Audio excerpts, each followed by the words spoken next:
বিজেপির রাজ্য সভাপতি সুকান্ত মজুমদার সল্টলেকে বিজেপির দফতরে সাংবাদিকদের মুখোমুখি হন। তিনি ঠিক কি বললেন শুনে নেওয়া যাক। আজকে এই প্রেস কনফারেন্সে আপনাদের সকলকে স্বাগত জানাই।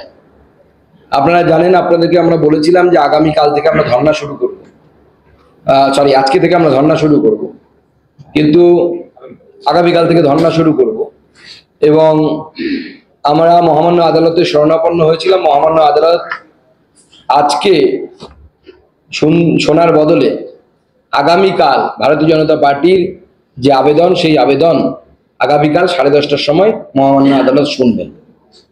সেই জন্য আমরা আইন মেনে বা নিয়ম মেনে আমাদের ধর্নাটাকে একদিন পিছিয়ে দিচ্ছি।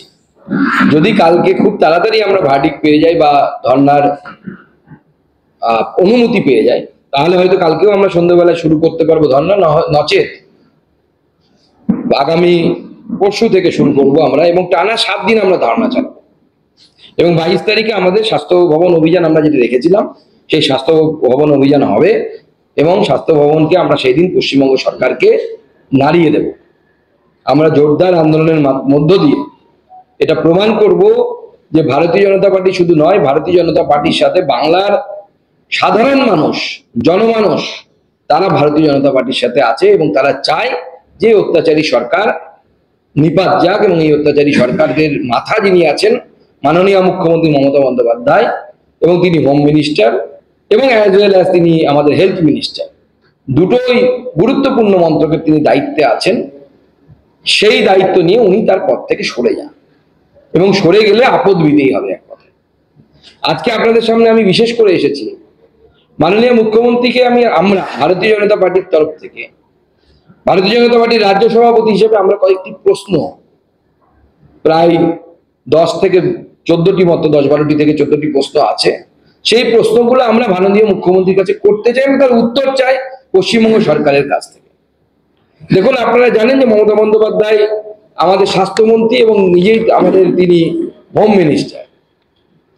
আমরা এটা এখনো পর্যন্ত বুঝতে পারছি না উনি কেন সাইলেন্ট, যে আমরা যে প্রশ্নটা বারবার করছি, যে কার আদেশে পরিবারকে হেলথ দপ্তর থেকে বা সেই মেডিকেল কলেজ থেকে ফোন করে জানানো হয়েছিল যে আপনার মেয়ে সুসাইড করেছে। এটা কারো ইনস্ট্রাকশন আছে, তাছাড়া তো এটা হতে পারে না সরকারি কাজ। ইনস্ট্রাকশনটা কার ছিল? অফিসিয়াল ইনস্ট্রাকশন কে দিয়েছিলেন? হেলথ মিনিস্টার দিয়েছিলেন, না হোম মিনিস্টার দিয়েছিলেন, না প্রিন্সিপাল দিয়েছিলেন? এই প্রশ্নটা অত্যন্ত জরুরি, উত্তর দেওয়া অত্যন্ত জরুরি। দ্বিতীয় যে প্রশ্নটি করতে চাই, যে ডেড বডি অনেকক্ষণ ধরে পড়েছিল আপনারা জানেন, সেই ডেড বডিতে প্রায় 15খানা মার্ক ছিল, ইনজুরি ছিল, এক্সটার্নাল ইনজুরি আমরা যাকে বলি। পুরো ম্যাট্রেস ব্লাড বা রক্ত দ্বারা আচ্ছাদিত ছিল, রক্ত ভরেছিল, লেগেছিল তাতে। তারপরেও কেন যে হেলথ ডিপার্টমেন্ট মার্ডারের কমপ্লেন লঞ্চ করতে না বলে আনন্যাচারাল ডেথ এই কমপ্লেন সেখানে রুজু করার কথা বলে? এই প্রশ্নটি অত্যন্ত জরুরি, কারণ মেডিকেল কলেজের মধ্যে ক্রাইম ঘটেছে, ডাক্তারবাবুরা আছে, প্রিন্সিপাল, সুপার, এমএসভিপি যাই বলুন না কেন, তারা সবাই ডাক্তার, তাদের সবার পোস্টমর্টেম করার অভিজ্ঞতা আছে। তারা গিয়ে সহজেই বুঝতে পারেন যে কোন জিনিসটা মারার না, কোন জিনিসটা মারার না। তৃতীয় যে প্রশ্নটি করতে চাই, গতকাল আমি সেই প্রশ্ন করেছি, বারবার করেছি, ফ্যামিলি করছে, যে কেন যে মা বাবাকে 3 ঘন্টা ওখানে পৌঁছানোর পর 3 থেকে 3.5 ঘন্টা মা বাবাকে আটকে রাখা হয়েছিল, দেখা করতে দেওয়া হয়নি, তার মানে মেয়ের বডিকে দেখতে দেওয়া হয়নি। কেন এই পুলিশের তরফ থেকে এই বাধা দেওয়াটার কারণ কি ছিল? কারণটা আমরা একটু জানতে চাই। এই প্রশ্নগুলো তো উঠছে, জনগণ ওঠাচ্ছে, আমরা উঠাচ্ছি। চতুর্থ যে প্রশ্ন, যে হসপিটালে ক্রাইম ঘটেছে এবং যে হসপিটালের কিছু কর্মচারী, ডাক্তার, তাদের রোল সন্দিগ্ধ, কে অপরাধী আমরা জানি না, কিন্তু তাদের রোল সন্দিগ্ধ, অথচ ধরনের হিনিয়াস ক্রাইমে সেখানেই কেন পোস্টমর্টমটা করানো? পোস্টমর্টমটা কেন নিউট্রাল জায়গায় কেন করানো? ওই মেডিকেল কলেজ থেকে সরিয়ে অন্য কোনো মেডিকেল কলেজে করানো যেতে পারতো, রাজ্য সরকার মেডিকেল কলেজে করানো যেত। এরপরের যে প্রশ্নটি করতে চাই, যে প্রশ্নটি গতকাল থেকে খুব উঠেছে এবং তার আগে গার্জিয়ান বলেছে, আমরাও মিডিয়েশনে বলেছি, এবং যে ক্রিমেশন সেন্টার যেখানে দাহ করা হয়েছে বডি, শ্মশান, সেই শ্মশানের যিনি দায়িত্বপ্রাপ্ত ব্যক্তি, তাকে পুলিশ তাড়াহুড়ো করছিল কেন? বডি পুড়িয়ে দেবার জন্য। কেন তার উপর প্রেশার ছিল? এবং আমি যেদিন পরিবারের সাথে দেখা করি, পরিবারের সাথে কথা বললে আমি বুঝতে পারি যে সেই বডিকে তাড়াতাড়ি দাহ করার জন্য পুলিশ তাদেরকে চাপ দিয়েছে, এবং তারা নিজেরা বলেছে যে হ্যাঁ আমাদেরকে চাপ দেওয়া হচ্ছিল, কারো ফোন ধরতে দেওয়া হচ্ছিল না, এমনকি not even the phone call from মিডিয়ার ফোন কলও ধরতে দেওয়া হচ্ছিল না। কেন মিডিয়ার সাথে কথা বলবেন? পুলিশ এই ধরনের প্রশ্ন কিন্তু সেই নির্যাতিতের মা বাবাকে করেছিল।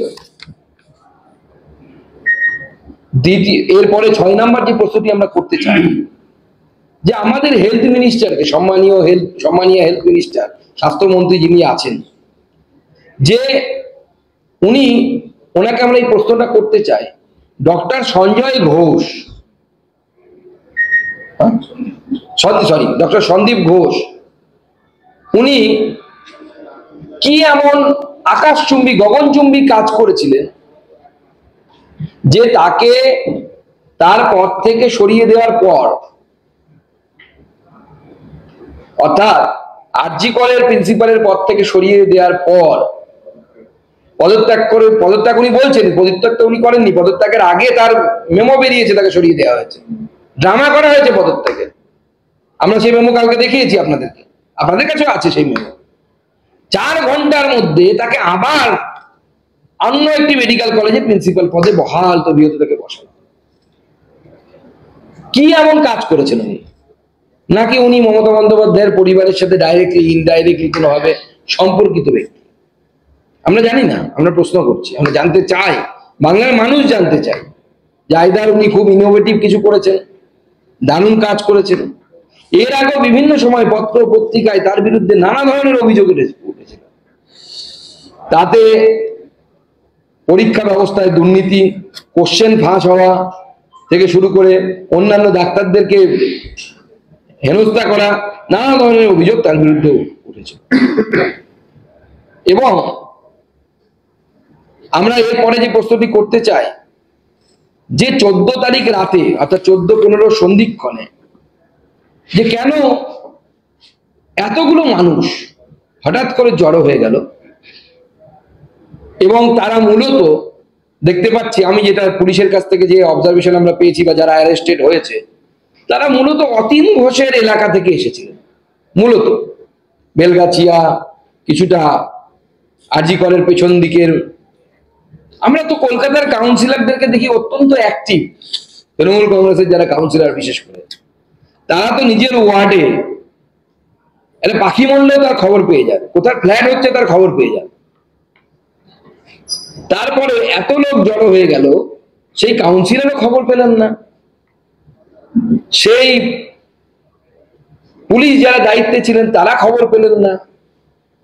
এবং পুলিশকে কে ইনস্ট্রাকশন দিয়েছিল যে অপরাধীদেরকে ভেতরের ফ্রি রান দেওয়া হোক, যাও তোমরা যা পারো করো বাবা, তোমরা গিয়ে এটি মেডিকেল কলেজকে ভ্যান্ডালিজম করো।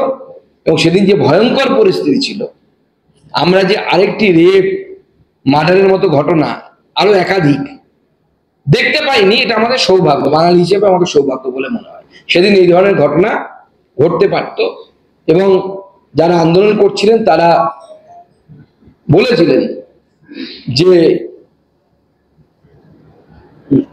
পুলিশ মহিলাদের টয়লেটে গিয়ে লুকোতে পর্যন্ত বাধ্য হয়েছিল। পুলিশের স্থিতি এরকম ছিল। Bureau report, ND Bangla news.